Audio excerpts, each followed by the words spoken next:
أعوذ بالله من الشيطان الرجيم. يا أيها الذين آمنوا إذا قيل لكم تفسحوا في المجالس فافسحوا يفسح الله لكم وإذا قيل انشزوا فانشزوا يرفع الله الذين آمنوا منكم والذين أوتوا العلم درجات والله بما تعملون خبير. بسم الله الرحمن الرحيم. السلام عليكم ورحمة الله وبركاته.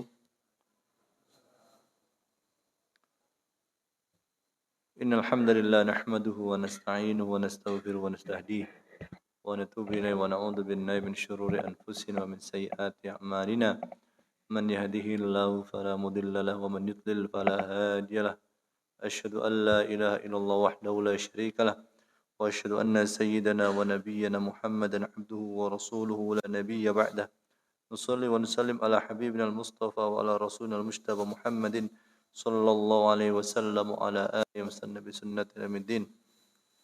Mabat para jamaah azanallahu wa yakum, alhamdulillah wa syukrulillah, kita dengan izin dan karunia Allah bisa bertemu lagi di salah satu rumah Allah yang kita berharap semoga duduk-duduk kita kali ini bernilai pahala sebagaimana yang disampaikan oleh Nabi kita Muhammad sallallahu alaihi wasallam, majtama qaumun fi baitin min buyutillahi yatluna kitaballahi wa yatadarasunahu bainahum illa nazat alaihimus sakinah wa ghasyiyatuhumur rahmah wa hafathumul malaika wa dzakarahumullahu fi man indah.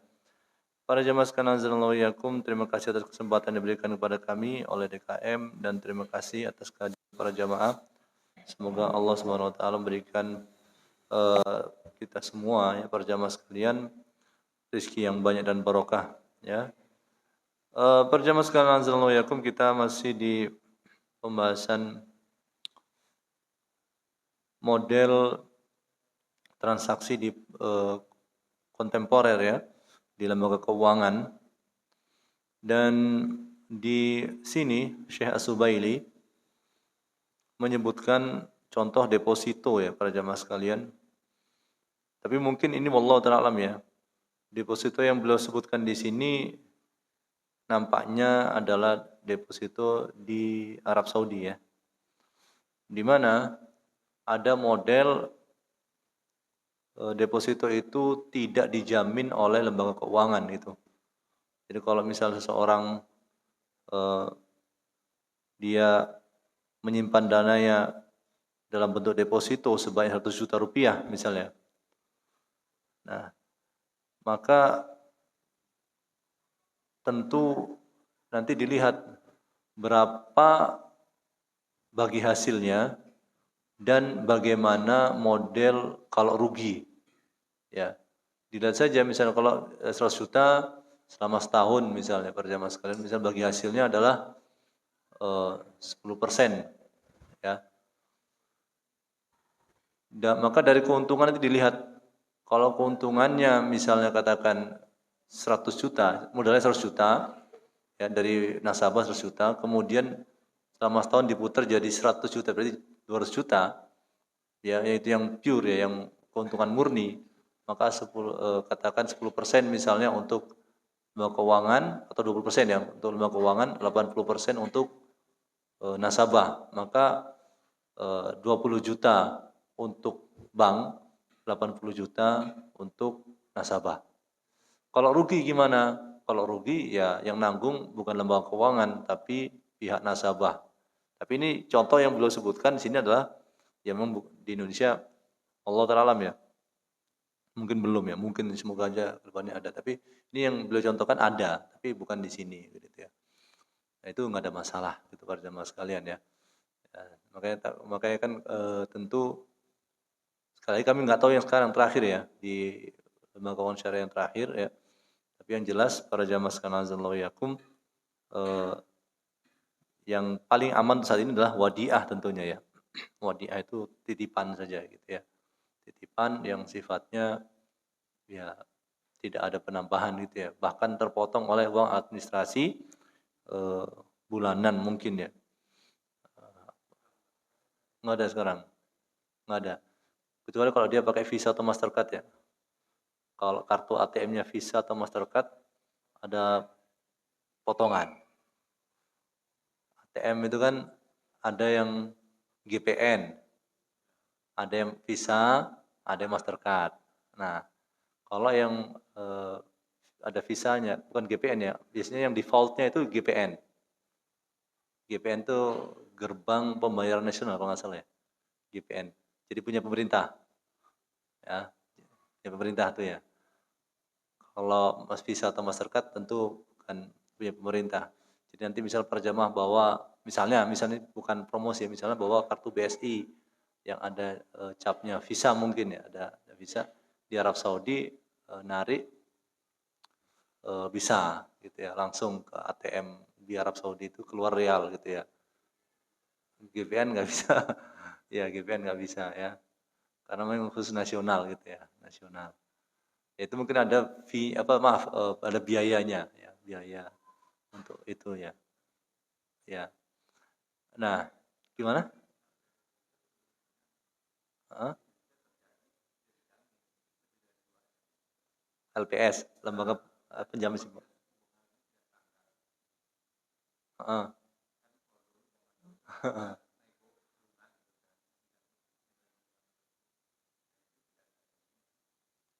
Iya, kan nggak tahu ya kalau eh, ya memang betul kan 2 miliar LPS dia menjamin uang nasabah itu aman selama dia 2 miliar ke bawah. Tapi itu nggak seperti sampai di situ kan. Ada beberapa terms yang lain gitu ya. Misalnya lembaga keuangannya ngasih namanya bunga atau return atau bagi hasilnya katakan dalam tanda kutip itu tidak abnormal gitu. Tidak abnormal. Maka kalau abnormal ya nggak dijamin lagi gitu. Banyak hal ya. Nah, intinya para jamaah sekalian, bukan berarti kita menghindari ya. Intinya ya kalau dikatakan ya kalau mau aman 100% mungkin taruh di rumah ya silahkan saja nggak apa-apa uang taruh di rumah kalau emang bisa aman sih ya nggak apa-apa ya hak masing-masing orang ya. Tapi kalau orang memang dia memang butuh untuk karena dia bisnisnya seperti itu butuh bank ya tidak apa-apa juga gitu ya. Diusahakan semaksimal mungkin meminimalisir hal-hal yang sifatnya eh, riba gitu ya. Tapi kalau misalnya pakai LC dan yang lainnya yang mengharuskan misalnya bank konvensional gitu ya dan perdagangan yang luar negeri, maka ya nanti diperhitungkan saja gitu ya. Kalau berapa kira-kira ribanya itu kemudian nanti dikasihkan kepada fakir miskin gitu ya. Gitu kali ya para jamaah sekalian. Kalau memang tidak ada yang lain gitu ya. Tidak ada bank syariah ya misalnya kalau tidak ada bank syariah yang mensupport LC gitu ya. Nah, ini yang lagi rame ini masalah boykot ini Warjan sekalian. Boykot. Boykot ya. Boykot apa namanya? MUI ya kalau nggak salah mengeluarkan fatwa MUI mengeluarkan fatwa untuk masalah boykot sebenarnya himbauan gitu ya. Himbauan untuk menjauhi produk-produk yang mensupport Israel gitu ya.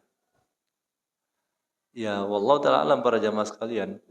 MUI insya Allah melihat itu dari banyak sisi ya, bukan asal diskusi di grup WA gitu ya. Itu keluar fatwa itu bukan hasil diskusi grup WA gitu ya. Saya yakin 100% itu ya.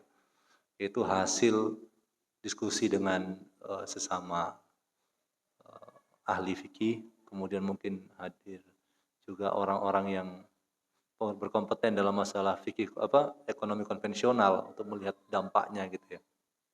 Tapi sekali lagi itu bentuknya himbauan.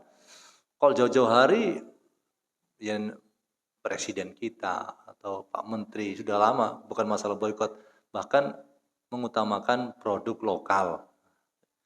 Loh, Muhsin, kenapa nggak langsung aja boykot produk luar negeri?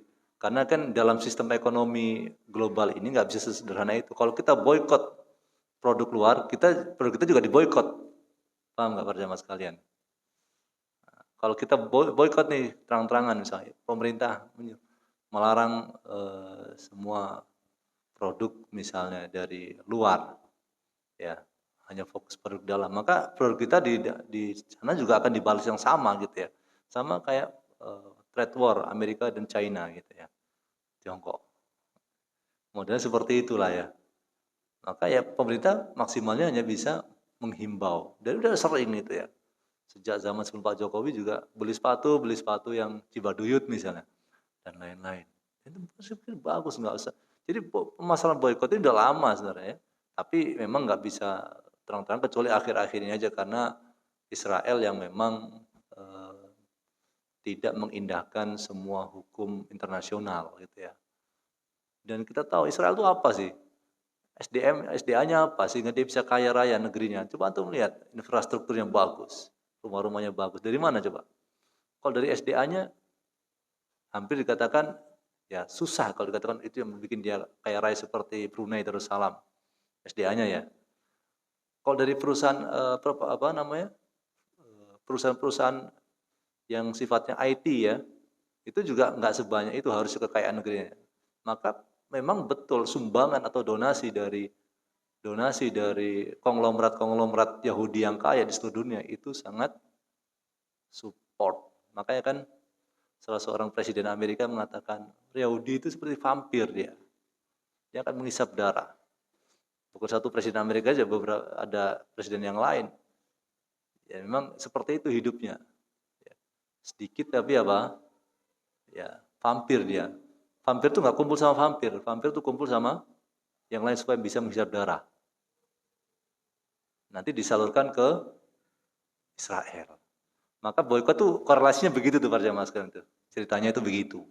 Ya. Tapi memang ada masalah fikih di sini. Ada ulama yang mengatakan nggak perlu, ada yang mengatakan ya perlu. Ya. Maka kalau yang mengatakan perlu, ya kalau dia bisa untuk melakukan ya silahkan gitu ya. Kalau memang barang itu ada substitusinya. Kalau dia pandangan, kalau yang melihat nggak perlu lah, misalnya dia mengatakan nggak perlu lah, mungkin saya ikut ulama yang nggak perlu. Ya silahkan saja. Kalau Anda itu melihatnya bukan karena hawa nafsu, tapi Anda melihat bahwa realitanya seperti itu, ya silahkan saja gitu. Tapi kalau misalnya seseorang bekerja di perusahaan yang memang jelas-jelas ya, ini by data ya, bukan perkiraan, bukan di media sih, tapi by data, dia tahu persis bahwasanya memang dia support untuk Israel, militer IDF, Israel Defense Force. Ya, kalau saya tahu persis Muhsin, perusahaan saya ini support ke IDF, ya, nyumbang untuk IDF karena perusahaan multinasional misalnya. Ya hati nurani aja gitu. Tapi kalau kalau saya nggak keluar dari sini, kalau saya keluar dari sini, gimana saya makannya? Ya nggak apa-apa kalau gitu. Silakan juga Anda menyumbang untuk orang Palestina gitu kan. Hasil gaji itu karena misalnya kalau dia tahu persis. Sekarang kan sebenarnya apakah betul-betul berpengaruh? Kan katanya nggak berpengaruh. By data ya para jamaah sekalian. Israel punya gerakan anti DBS, anti boykot. DBS itu gerakan memboikot produk Israel. Nah, Israel melakukan gerakan berlawanan. Makanya mereka mengeluarkan duit miliaran untuk melawan itu. Berarti sebenarnya ada pengaruhnya gitu. Sebenarnya ada pengaruhnya. Gitu ya. Maka sekali lagi kembali ke para jamaah. Gitu ya. Butuh nggak misalnya ngopi di tempat tersebut misalnya? Butuh nggak sepatu tersebut gitu ya? Nggak ada sepatu yang lain misalnya. Ngopi nggak bisa ngopi kecuali di situ misalnya. Ya. Tapi risikonya mungkin gimana nanti dengan pegawai yang di situ, nah, misalnya kan, ya kami sarankan, itu kan franchise.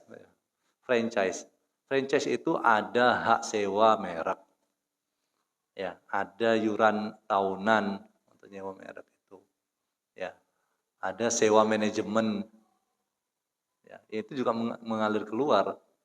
Maka kami sarankan mungkin dengan begitu mereka akan beralih, misalnya jadi nggak franchise perusahaan tersebut, ayam tersebut, tapi franchise misalnya ya The Best tuh misalnya ganti ya. misalnya gitu. Ya idealnya gitu saja. Ya, sebelum perusahaan multinasional itu datang, mereka menghancurkan banyak warung-warung ayam, banyak warung-warung kopi. Paham nggak? Tapi orang nggak keluar-keluar, nggak ribut. Tapi begitu ini ribut. Ya, intinya adalah sekali lagi kembali kepada para jamaah sekalian ya. Jadi memang ada perbedaan pandangan. Tapi kalau antum tanya ke saya, ya kalau saya ke saya, ke anak pribadi, ya kalau misalnya ada produk yang lain, kenapa enggak gitu? Ya kenapa enggak? Itu aja sih ya. Mau odol, mau apa namanya, mau sepatu, ya, mau apa namanya ngopi, ya, ya sifatnya enggak nanti amat itu ya, ya, ya, ya. Jadi itu para jamaah sekalian. Ya. Jadi semoga saja Allah berikan pertolongan kepada saudara kita ya di Gaza. Tapi pembicaraan kita nggak bicara Hamas ya para jamaah sekalian. Sekarang kita bicaranya itu rakyatnya, sudah kita nggak bicara Hamas lagi gitu. Katakan Hamas nggak ada, pembunuhan tetap terjadi. Pembunuhan tetap terjadi. Karena kan kita lihat aja berapa ribu orang. Gitu ya. Hamas nggak ada nih, nggak melakukan serangan 7 Oktober. Hamas nggak melakukan serangan 7 Oktober. Penembakan itu terus terjadi. Terus terjadi. Ya, bukan berarti kalau nggak ada Hamas kemudian mereka enggak. Ya. Ada orang Turki, para jamaah Yahudi Turki. Ketika kami baru dari Turki ya. Ditanya sama temannya Yahudi Turki, "Kenapa kamu nggak ke Israel aja di sana kan enak," katanya. Di sana itu harus siap tidak punya hati. Harus siap hilang kemanusiaan. Harus siap apa? Rasis. Karena menganggap orang selain Yahudi itu adalah hewan. Ini pengakuan orang Yahudi sendiri. Ya, pengakuan orang Yahudi sendiri. Harus hilang kemanusiaan. Ya. Ya, yang pernah ke Bethlehem, Yerusalem bisa ngelihat lah. Cuma berkunjung bagaimana mereka apa namanya senjata itu selalu gitu ya. Dan ini momen bagi kita para jamaah sekalian untuk membuat apa namanya produk-produk yang memang bisa menyaingi itu. Instagram misalnya, ya ada informasi yang nggak tahu benar atau enggaknya, kalau misalnya para jamaah sekalian mengupload video dukungan untuk Palestina, maka akan di-ban misalnya atau itu kan jelas-jelas keberpihakan itu kan. Ya standar ganda. Ya kalau nanti ada pesaing Instagram, nggak harus dari Muslim ya, tapi memang katakan non Muslim, tapi dia tidak mendolimi kaum Muslim, maka itu bisa jadi substitusi. Apalagi kalau punya Muslim gitu ya. Maka juga sesuatu yang banyak hal ya, para jamaah sekalian. Ya. Cina saja mereka itu bangga dengan produk lokalnya, ya. Nggak pakai Facebook, nggak pakainya Weibo dan yang lainnya. Ya. Maka sekali lagi, ya Indonesia semoga saja bisa menjadi negara yang bisa maju begitu ya, karena masalah-masalah ini dan kami bangga ya dengan orang-orang Indonesia, orang-orang Muslim. Bayangkan ini bahaya, para jamaah sekalian. Pemikiran Islam itu bahaya bagi orang non Muslim. Bayangkan ada orang Indonesia yang dia itu bukan bersaudara dengan orang Gaza, tapi dia bilang antarkan saya ke sana. Padahal bukan keluarganya, bukan saudaranya, bukan sukunya. Tapi apa yang mengikat mereka? Islam. Ini sangat berbahaya bagi orang-orang Barat. Semangat keislaman itu sangat berbahaya dan ini yang diperangi. Nabi itu mempersaudarakan orang yang kulitnya hitam dengan orang yang kulitnya putih. Bahkan para jamaah sekalian, ya, ketika ada salah seorang sahabat, ya seingat kami itu Abu Dar kalau nggak salah ya, itu maaf rasis, dia bilang, anak orang hitam, anak orang hitam, gitu kan, anak orang hitam, maksudnya orang negro, karena sahabatnya negro. Kemudian Nabi mengatakan innaka mrun fika jahiliyah. engkau ini laki-laki, dirimu ada jahiliyah, kebodohan. Abu Dhar sedihnya minta ampun. Nabi nggak suka sekali rasisme itu. Ya. Nabi nggak suka sekali apa? Rasisme itu. Maka Abu Dhar saking tidak enaknya, dia malu kepada Allah, dia mengatakan kepada sahabat yang hitam itu, sahabat Nabi yang hitam itu, injaklah kepalaku, katanya. Injaklah kepalaku. Untuk merendahkan dirinya. Ini yang bikin Islam itu beda dengan yang lain. Nabi itu diutus untuk semua kita. Orang Asia, orang Afrika, orang Eropa. Tidak ada dalam Haji Wada, tidak ada kelebihan orang yang kulitnya merah di atas yang putih. Orang yang kulitnya merah di atas yang hitam. Kecuali apa? Takwa. Tidak ada, para jamaah sekalian. Ini membedakan ya dengan mungkin rasul-rasul yang lain. Rasul yang lain diutus kepada kaumnya secara khusus. Bani Israel secara khusus. Ya. Tapi Islam, Nabi Muhammad tidak. Ini yang membedakan kita. Ini bahaya, pemikiran ini bahaya. Ya. Mereka berusaha memerangi gitu ya. Berusaha memerangi. Tapi tentu kita para jamaah sekalian jangan berbuat radikal ya. Kita mendukung tapi jangan sampai radikal gitu ya. Melakukan pembakaran kedutaan, melakukan pengeboman di jalan-jalan itu tentu tidak ideal begitu ya. Kita harus konstitusional gitu ya, sesuai regulasi peraturan yang ada gitu ya. Dan ini juga menjadi momen tentunya bagi kita semua. Nah, kembali ke pembahasan kita para jamaah sekalian azallahu yakum. Nah, cek itu hukumnya sama dengan sorf. Ada kasus para jamaah, maaf ini sebelum kami lanjutkan ya. Ada orang yang masalah dia menjual jasa transfer kepada orang lain. Dia buka toko kan, misalnya kan di tokonya kelapaknya itu buka jasa transfer misalnya, ya kan? Jasa transfer itu berarti apa yang terjadi sebenarnya para jamaah sekalian? Apa yang terjadi sebenarnya? Akadnya apa ini? Akadnya adalah ada sisi jasa, ya. Akadnya adalah apa? Sisi penukaran. Kok bisa gitu, Muhsin? Ya, jadi uang pengunjung toko masuk ke saya, kemudian saya tukar dengan punya saya transfer ke punya saya itu udah ada di rekening, gitu kan? Dia kan store tunai ini 1 juta, ya. Kemudian apa? Dia minta saya mentransfer uang itu ke temannya. Tapi kan nggak ada ATM, berarti otomatis tukar dengan uang saya yang ada di rekening atau ATM. Ya.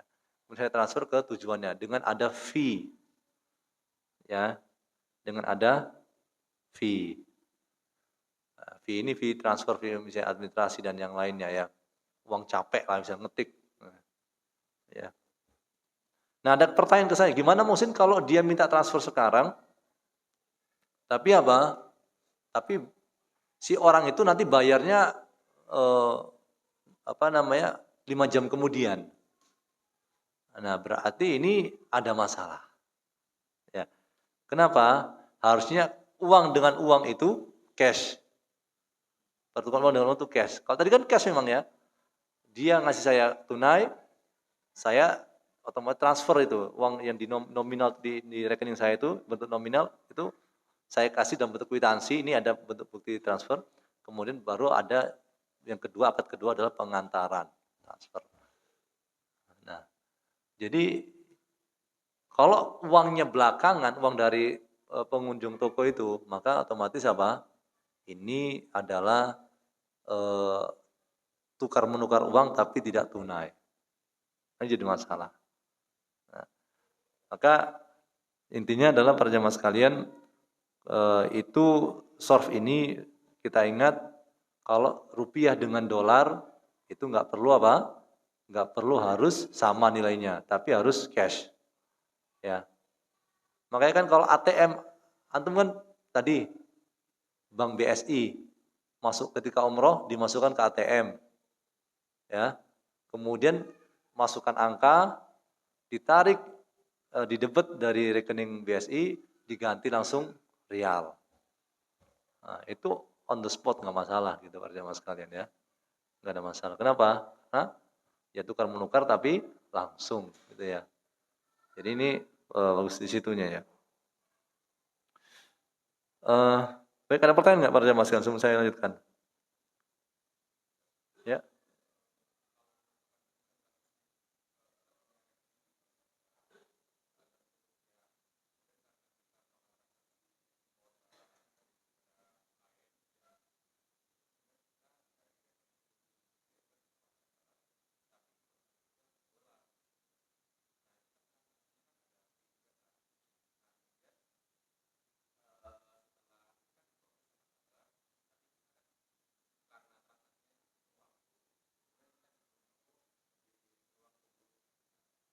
Mm-mm.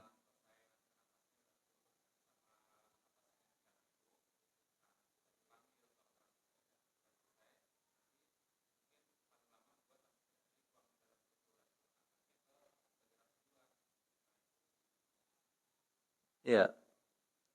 Jadi di sini MUI, DSN kalau nggak salah ya.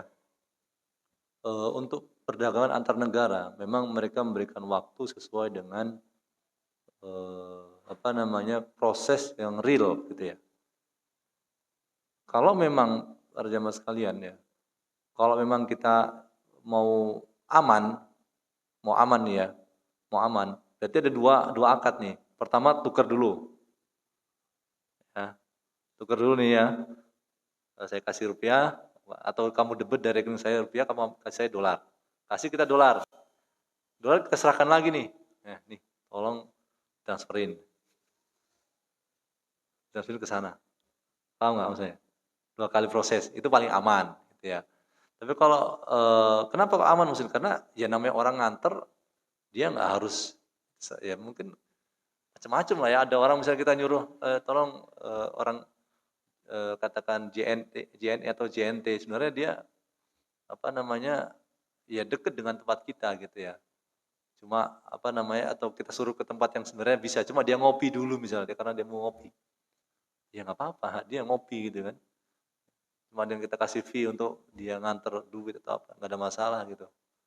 Ya, itu paling amannya begitu. Tapi kalau misalnya diganti musim dia nggak ngasih duit tapi diganti semacam kertas, ya kertas semacam kertas berharga ya, kertas berharga dari bank yang memang itu bisa menjadi bukti valid gitu ya pertukaran ini, maka itu juga nggak ada masalah.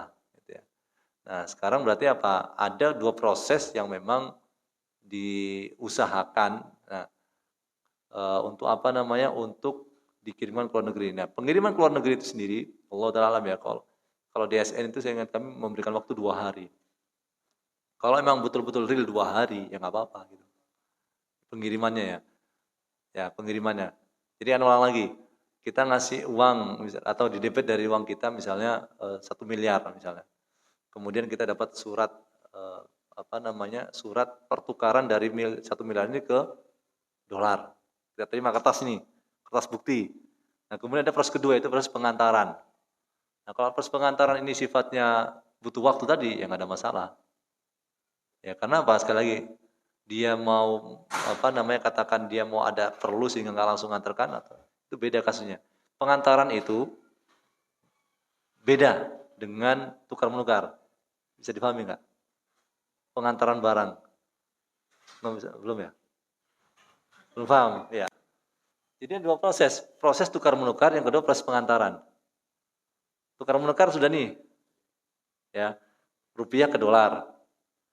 Baik itu uang cash dari kita atau dari rekening kita. Ya. Dia ngasih bukti telah terjadi penukaran uang dari rupiah ke dolar dalam bentuk kertas, serahkan ke kita. Oke. Terus kedua adalah pengantaran. Pengantaran atau transfer, ya, transfer dolarnya mereka itu ditransfer ke luar negeri. Untuk bayar kita misalnya kita mau impor barang nih. Ya. Jadi dia nggak ikut jual beli sebenarnya. Dia itu apa? Dia itu hanya apa namanya, mengantarkan uang kita saja. Dalam bentuk ya pengantaran, nggak pengantar fisik ya sebenarnya. Lebih kepada pengantaran apa sini? Apa namanya? Angka-angka lah ya. Secara digital gitu ya. Terus tadi Muhsin, tapi tadi itu ada apa namanya semacam pemeriksaan dulu di sana. Ya namanya LC kan kayak gitu kan. Ya katakan LC kan nggak langsung, pasti diperiksa dulu ini benar nggak di barangnya misalnya. Untuk menjaga hak siapa? Hak dari nasabah tadi kan. Ya sah-sah aja ditahan, berarti ditahan sama dia sama seperti apa ya? Kalau di dulu Kaskus tuh piggy bank misalnya. Kaskus sekarang apa ya? Ya kayak jadi memang ditahan oleh pihak penengah ini, uang itu ditahan sampai jelas barang itu memang ada, bukan barang fiktif. Baru kalau udah di sana betul-betul ada, baru dikirim. Kan pikir nggak ada masalah sih.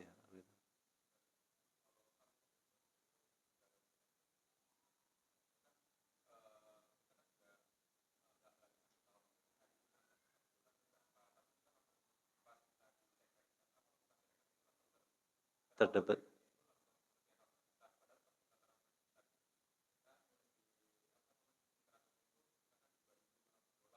Ah,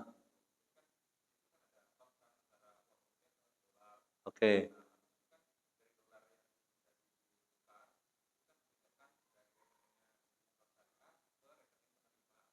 Ah,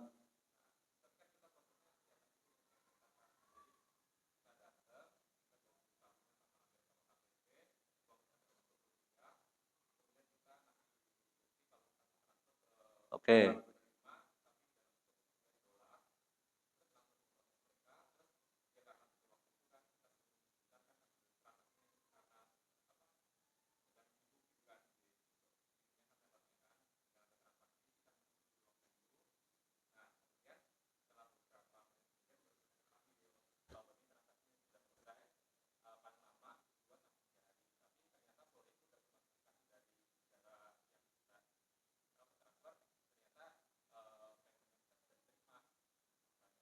Enggak, jadi antum nunggu ini, antum nunggu itu maaf saja. Nunggu itu karena mereka melayani yang lain.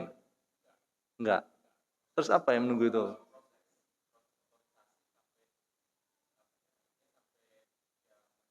Otorisasi apa nih?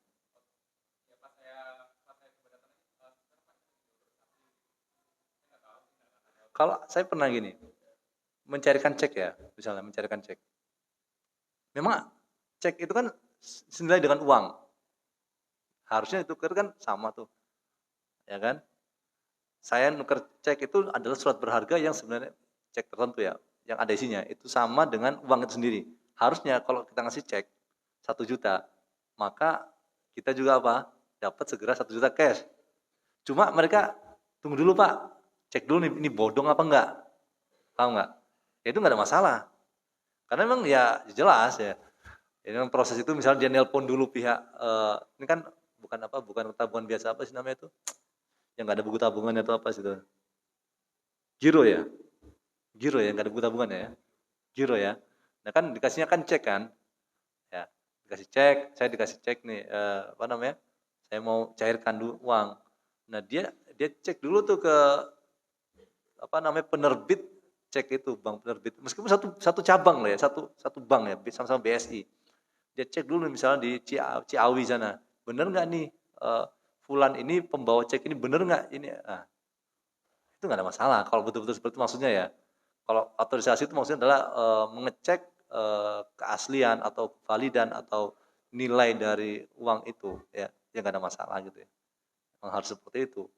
Ya, kalau memang seperti itu. Tapi kalau misalnya katakan maksudnya antum adalah nanti dulu Pak ya, saya mau ngerjain yang lain dulu. Nah kalau gitu nggak bisa.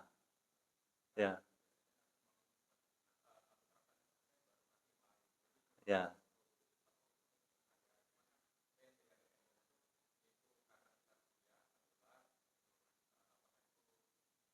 Nah, dia otorisasi apa nih? Dia ngecek di sononya bank berapa rupiah 1 dolar atau gimana? Kalau memang itu yang dicari nggak ada masalah juga gitu.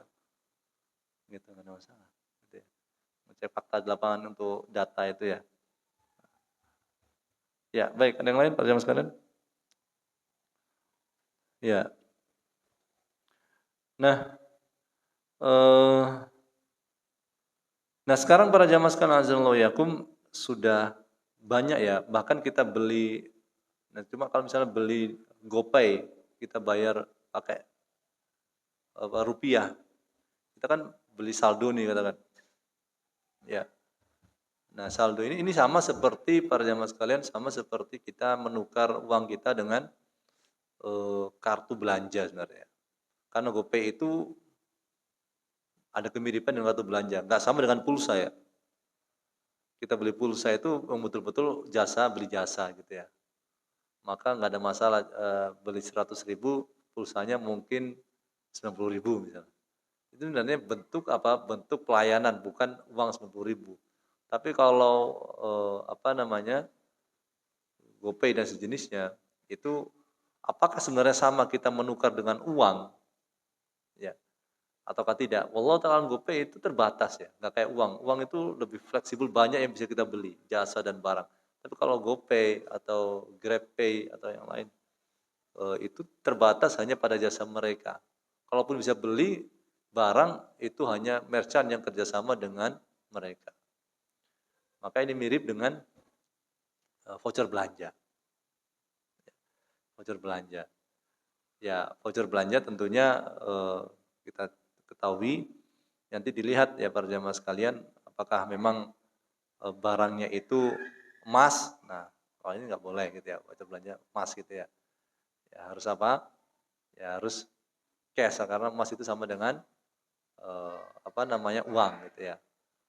Nggak bisa nggak bisa sekarang uangnya, nanti vouchernya baru nanti nuker gitu ya.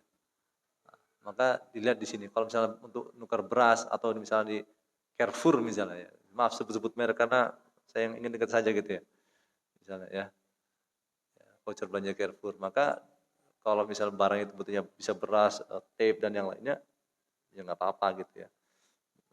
Meskipun nanti jadinya gini, kadang-kadang vouchernya 100.000, bayarnya katakan uangnya 120.000 misalnya, atau kurang dari itu. Nah, maka di sini ya semoga saja tidak ada masalah gitu ya para jamaah sekalian ya. Itu. Baik. Jual beli kredit para jamaah sekalian ini sih udah banyak ya, jual beli kredit. Tapi tentu saja kami ingin menyampaikan, kalau orang para jamaah sekalian, orang minjem unta bayarnya unta, yang di kita aja deh ya, kuda katakan, ya mungkin di sini kan nggak ada unta ya, kuda misalnya. Orang pinjam kuda, pinjam dalam artian dimiliki, bukan pinjam untuk dikembalikan, dimiliki, benar-benar dimiliki gitu. Kemudian nanti dia dibilang, saya bayar nanti 2 kuda. Ya, saya pinjam kamu 1 kuda usia setahun, saya bayar engkau kuda 2 yang umurnya sama setahun. Ini masuk riba atau tidak? Bukan uang loh ya, kuda. Gimana tuh? Hah? Bukan uang ini, kuda ini ya. Bukan uang. Kuda. Pisau. Motor.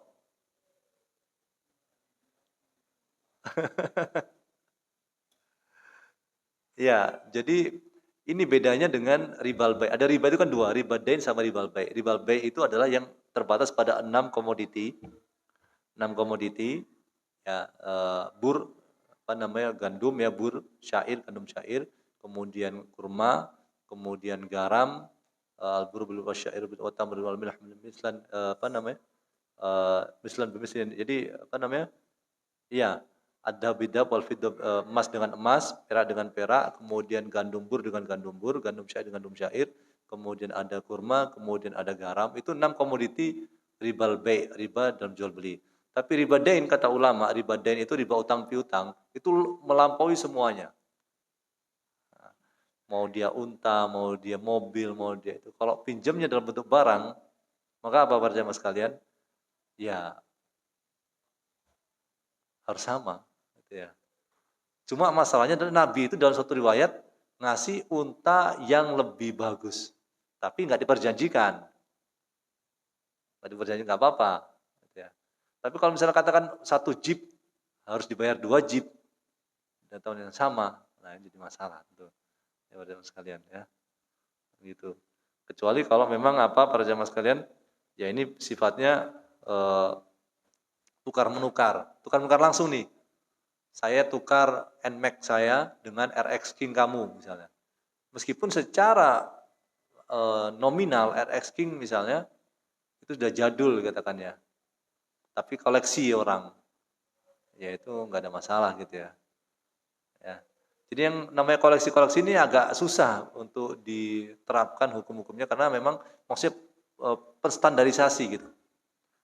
Ya, barang-barang koleksi itu memang sudah distandarisasi dan wajar-wajar saja gitu ya. Secara logika nggak makul, nggak logis, tapi namanya orang suka gitu ya. Bisa satu Avanza ditukar dengan burung misalnya. Ya nggak apa-apa, ya silakan aja. Cuma ya nanti masuknya apakah ke dalam israf. Israf itu apa? Berlebih-lebihan. Dia koleksi banyak burung nih. Itu mainnya di situ bukan masalah ribanya ya, tapi lebih kepada israfnya, berlebih-lebihannya. Gitu ya, koleksinya itu. Koleksi yang banyak. Kalau koleksi 1-2 sih nggak ada masalah pada zaman. Kalau koleksi banyak yang itu berefek Berefek seseorang itu ya seakan-akan menghambur-hamburkan harta, maka ini yang jadi salah gitu ya. Termasuk juga action figure dan yang lain. Action figure tahu para jamaah sekalian action figure ya. Gambar-gambar superhero dan yang lainnya ya. Itu ada 2 masalah nih. Kalau misalnya ide itu pertama mahal, yang kalau memang itu mahal sekali dan banyak dia, maka ini jadi masuk ke israf ya. Yang kedua kalau itu bentuknya manusia atau hewan yang makhluk yang bernyawa atau hewan yang bernyawa. Ya maksudnya hewan yang punya roh gitu ya. Ya. Maka ini 2 masalah yaitu masalah israf dan masalah malaikat nggak bisa masuk rumah gitu ya. Bahkan sebagian ulama emang mengharamkan, sebagian nggak semuanya sih ya, mengharamkan hewan yang khayalan, hewan fantasi. Singa ada sayapnya misalnya. Ya. Jadi ini juga termasuk hal yang dikhawatirkan melarang masuknya malaikat rahmat masuk ke dalam rumah. Tapi ini semua untuk anak kecil dibolehkan. Anak kecil main boneka itu rukhsah untuk anak kecil. Ya. Tapi tidak untuk orang dewasa. Tapi action figure biasanya yang beli orang dewasa gitu ya. Mahal-mahal soalnya, bukan anak kecil. Ya, bukan anak kecil gitu ya. Maka tentu harus ada pertanyaan enggak? Enggak ada ya. Alhamdulillah. Paham. Ya. Nah, syarat kredit para jamaah sekalian, objek akad itu bukan emas, bukan perak dan batu. Yang pertama ya, udah adzan ya. Udah adzan. Wassalamualaikum. Ada suara adzan soalnya. Oke. Yang pertama para jamaah sekalian kalau mau kredit itu halal, objek akadnya itu bukan emas, perak dan alat tukar lainnya. Objek akad bukan emas, perak atau alat tukar lainnya. Ya. Yang kedua, barang yang dijual adalah milik penjual. Barang yang dijual adalah milik penjual. Barang yang dijual adalah milik penjual. Ya. Baik, kita adzan dulu.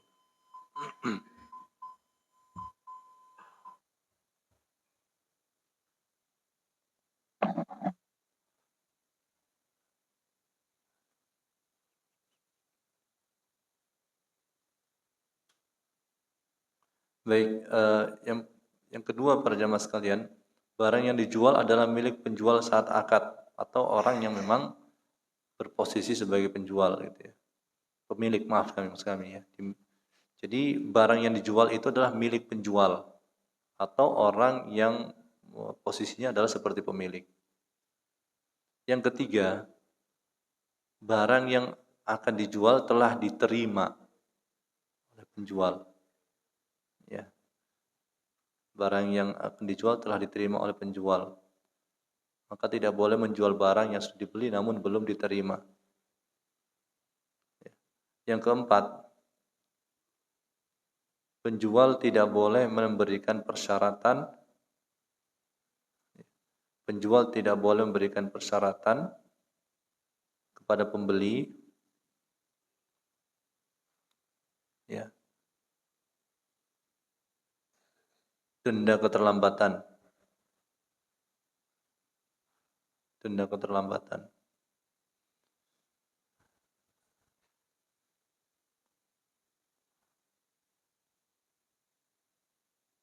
Nah, ini ada masalah tanggung renteng.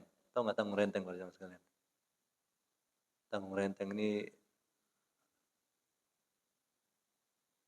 pemodal atau lembaga keuangan memberikan pinjaman kepada satu komunitas, misalnya pengusaha konveksi misalnya, 5 atau satu pengusaha konveksi dikasih modal 10 juta. Ya, dikasih modal 10 juta. Maka supaya duit lembaga keuangan ini aman, apa yang dilakukan? Ada penjual pertama sampai kelima. Pengusaha pertama sampai kelima. Pengusaha konveksi.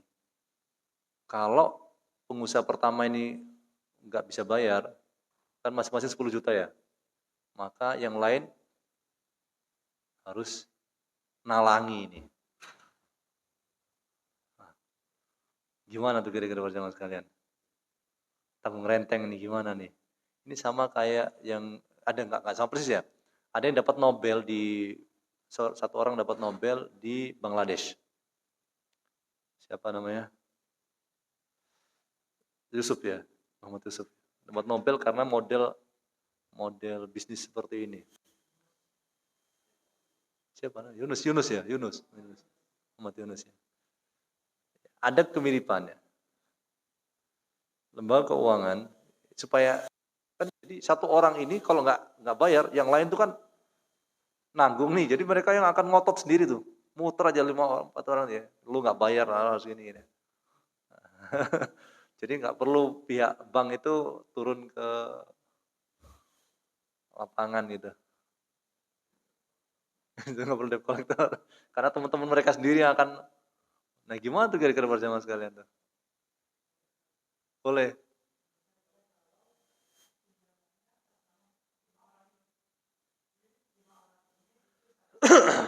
Hah?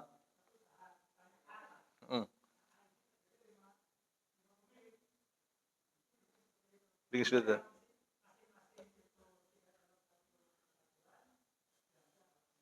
Oh gitu.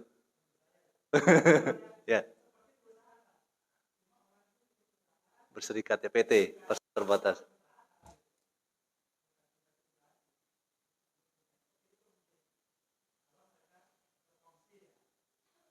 Kalau sendiri gimana? Ada perseroan terbatas, itu terbatas hanya nilai kepemilikan saham yang dimiliki oleh masing-masing person ya. PT. Kalau misalnya katakan nggak PT mungkin, tapi memang satu bisnis, satu grup.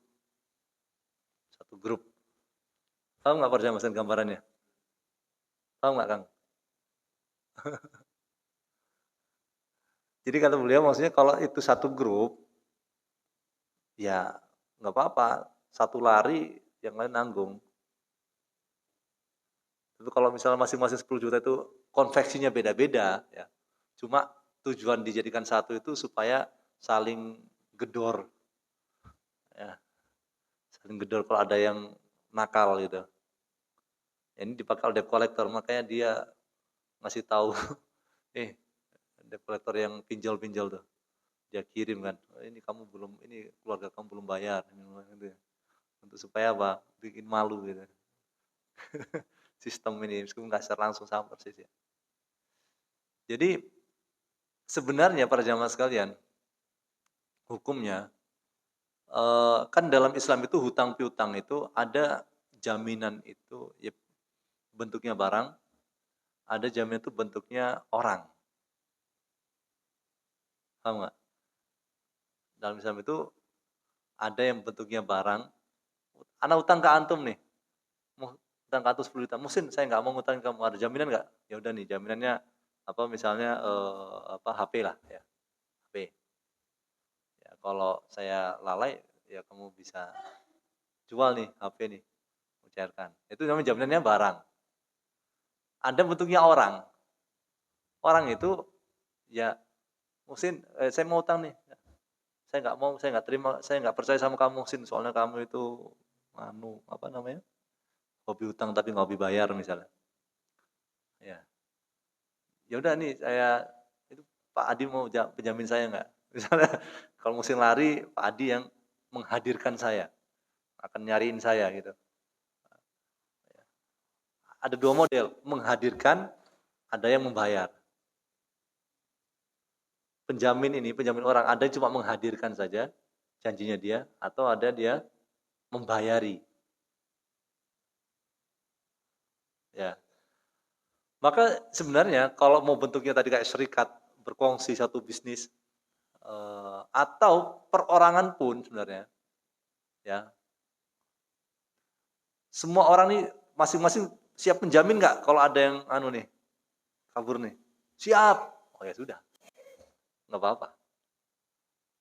Tapi kan dia dolim Muhsin, itu dolim masalah, eee, mereka harus cek profil masing-masing tuh orang tuh, yang 5 orang ini, yang penerima dana. Di sinilah, eee, yang menguntungkan untuk apa, jadi nggak perlu debt collector yang banyak gitu ya, yang termasuk sistem bisnis gitu ya. Ya, jadi berarti apa, namanya kafalah ya, kafil ya. Jadi mau yang bisnis atau yang sendiri nggak apa-apa gitu ya. Namanya masuk ke dalam jaminan orang, gitu ya, kalau siap gitu ya. Maka kalau ada yang dolim ya berarti dia dolim kepada teman-temannya. Tapi ya harusnya orang itu cek dulu dia, status masing-masing orang karakternya bagaimana sebelum mereka siap menjamin itu kan, gitu. Tapi kalau di bank itu, paling jaminnya itu bentuknya barang ya atau aset berharga, tapi kalau orang saya nggak tahu, ada nggak Pak, orang yang menjamin itu? Enggak ya? Nggak ada ya? Nggak ada orang gitu ya? Tapi kalau dalam fikih ada gitu ya, fikih ada gitu. Makanya kan katakan kalau orang tua punya utang, anak nggak ikut tanda tangan, ya hukum asalnya orang tuanya misalnya dia wafat, ya anak nggak wajib untuk tanggung jawab. Ini fikihnya, tapi secara hukum positif setahu kami, ya ada tetap tanggungan. Anak itu sebagaimana dia mewarisi harta, dia juga mewarisi kewajiban, gitu. Ya, ya kewajiban orang tua, harta orang tua atau mewarisi kewajiban, harus siap. Tapi kalau dalam Islam sih nggak gitu ya. Ya, makanya kalau tapi kalau misalnya dilunasi oleh asuransi, ya diputihkan oleh asuransi, ya sudah selesai gitu. Ya, cuma masalahnya kan dari awal kita nggak boleh ada utang yang ada asuransi itu kalau udah terlanjur misalnya katakan, kredit developer, rumah misalnya, kredit apa, KPR, ya. Kemudian dia, di situ dia sudah teken, eee, asuransi, bahwasanya ya kalau meninggal itu nanti asuransi yang akan cover semua, ya sudah, ya berarti dia udah waris. Jadi anak waris yang seneng gitu ya, baru bayar 2 bulan meninggal loh Pak ya. Bukan karena tua, kan tentu orang bank juga ngelihat nih orang layak atau enggak, pasti karena mungkin kecelakaan atau gimana gitu, ya. Tapi intinya adalah ini, asuransi-asuransi kecelakaan tuh ya memang boleh aja dia misal di kapal atau di apa namanya, jasara harja kayak gitu-gitu ya. Jadi ambil aja gitu untuk ahli waris, ya. Bukan bukan termasuk riba ya, karena memang udah satu paket dengan pembayaran SIM atau STNK gitu. Ya kalau ya diambil aja, tapi saya takut riba Muhsin. Iya, wallahu ta'ala kami berpandangan itu bukan riba karena sekali lagi itu namanya, beda lagi kasusnya ya. Namanya itu kan udah satu paket gitu ya. Sesuatu yang satu paket tuh nggak bisa dipisahkan, gitu. Sama seperti asuransi tiket pesawat dan yang lainnya, ya haknya diambil aja gitu, ya. Itu kali pertama sekalian ya. Jadi nggak seribet atau nggak menyeramkan kalau udah riba semuanya nggak boleh, nggak gitu juga gitu. Ada banyak perincian yang tentu kita perlu untuk mengecek gitu ya. Karena asuransi itu nggak semuanya diharamkan. Asuransi konvensional ya, nggak semuanya diharamkan. Gitu. Ya. Baik, ada pertanyaan para jamaah sekalian? Ya, jadi itu ya, nggak boleh ada syarat keterlambatan. Tapi yang sekarang adalah denda keterlambatan itu diberikan kepada fakir miskin. Tujuannya apa? Tujuannya menurut lembaga keuangan, tujuannya supaya orang itu disiplin. Ya sekali lagi ini tentu tidak bijak ya. Ini kalau kami pribadi condong itu tidak ke arah sana ya gitu ya. Ya nggak harus seperti kalau memang bank mau aman, maka saran kami adalah bank itu mengambil jaminan dalam bentuk aset gitu ya. Jadi biar kalau misalnya orang itu nggak bayar ya sudah jual aja asetnya gitu. Nanti ada surat kuasa yang ditandatangan di awal oleh nasabah bahwasanya kalau dia menunggak selama 3 bulan atau lebih maka otomatis tempo yang sebelumnya panjang jadi langsung dipendekkan ya. Kemudian nanti ada kompensasi pemendekan dari biaya. Kemudian nanti ada hak untuk lembaga keuangan menjual lagi. Dan ini juga para jamaah sekalian ini untuk menghindari orang-orang yang baik dan ditipu gitu ya. Karena sekarang orang yang memberikan hutang kadang-kadang kasihan gitu ya. Orang yang berhutang malah lebih galak dibanding orang yang memberikan hutang gitu. Maka di antara solusinya adalah supaya syariat ini tetap jalan adalah jaminan. Jaminan tuh nggak apa-apa diminta ya. Supaya syariat tolong menolong dalam bentuk utang piutang ini tetap jalan. Sekarang kan orang takut memberikan utang kenapa? Karena susah nagihnya. Ya, karena susah nagihnya. Padahal dia ingin apa? Mendapatkan pahala sebagaimana yang disampaikan Nabi. Apa pahalanya? Bersedekah setiap hari. Antum ngasih utang 1 juta ke orang dalam tempo 1 bulan 30 hari. Berarti antum sudah bersedekah 30 juta. Karena 1 hari itu 1 juta, 1 juta, 1 juta, 1 juta gitu kan. Kan orang ingin itu kan, ingin pahala itu kan. Cuma resikonya uang saya nggak balik Muhsin. Nah, saya ingin mendapatkan pahala seperti itu, tapi resikonya nggak balik. Ya sudah, apa? Sedekah beneran. Ya, maka minta jaminan. Gitu ya. Minta jaminan. Ya. Maka semoga aja syariat ini terjalan gitu. Ya. Jadi dia tetap dapat pahala kalau memang dia lari ya ada jaminannya gitu ya. Kalau memang nggak ada seperti itu, khawatirnya apa? Khawatirnya nanti ya syariat ini hilang. Syariat ini kenapa? Karena orang. Dan juga yang kedua para jamaah sekalian, saya sarankan juga kalau hibah, ini ada kasus nyata ya para jamaah sekalian.